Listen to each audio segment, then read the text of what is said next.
જે માતાજી મિત્રો આપણે આવી ગયા છીએ તરણેતરની અંદર કહેવાય ને કે ખૂબ જ ભવ્ય મંદિર, જૂનામાં જૂનું અને પૌરાણિક ખૂબ જ મંદિર કહેવાય. એ મંદિરે આપણે આવી ગયા છીએ અને અહીંયા ખંડ ને એવું બધું પણ આવેલું છે અને ઘણું બધું વસ્તુ છે ઇતિહાસમાં જાણવા જેવી. અને આપણી યાર પ્રકાશભાઈ પણ છે, તો પ્રકાશભાઈ પાસે આપણે જે બે શબ્દ એ કહેશે. પ્રકાશભાઈ, અહીંયા કેવો ઇતિહાસ છે, થોડુંક ઇતિહાસ વિશે જણાવો. જય માતાજી મિત્રો, મારું નામ છે મેવાડા પ્રકાશ. અને ઇતિહાસની અંદર રાહુલભાઈ કઈની જોડે વાત કરવા જઈએ તો ઇતિહાસની અંદર તો ખૂબ પૌરાણિક રીતે આ બનાવટી મંદિરને એમ કહે છે કે ભાઈ ખૂબ પૌરાણિક છે. ઉપરાંત અહીંયા અર્જુન દ્વારા મત્સ્યવેદ કરવામાં આવ્યો હતો અને દ્રૌપદીનો સ્વયંવર રચવામાં આવ્યો હતો. અને આ પ્રસંગ ઉપર એક દુઓ યાદ આવે છે સૌરાષ્ટ્ર માટે. આ તો હોરઠ માણી જગ જૂની આનગઢ જૂનો એ જૂનો ગિરનાર એ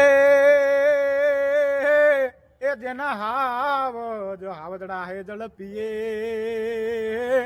એ ન્યાના નમણા નર ને નાર ડણકે હાવજ ગાળિયું તણે અન નદીએ હેંજળ નીર પાણે પાણે પ્રજળી આ તો ગાંડી અમાણી ગીર. બાપાને એવા સૌરાષ્ટ્ર માટે દુઆઓ અને છંદની ખૂબ મોજ કવિઓ દ્વારા કરવામાં આવી છે. ત્યારે ખૂબ જ જૂનું આ મંદિર છે અને ખૂબ જ જૂનો આ મંદિરનો ઇતિહાસ છે. ફરી એકવાર કદાચ સમય મળ્યો તો હું અને પ્રકાશભાઈ આ મંદિરનો વધારેમાં વધારે ઇતિહાસ જાણવાનો પ્રયાસ કરશું.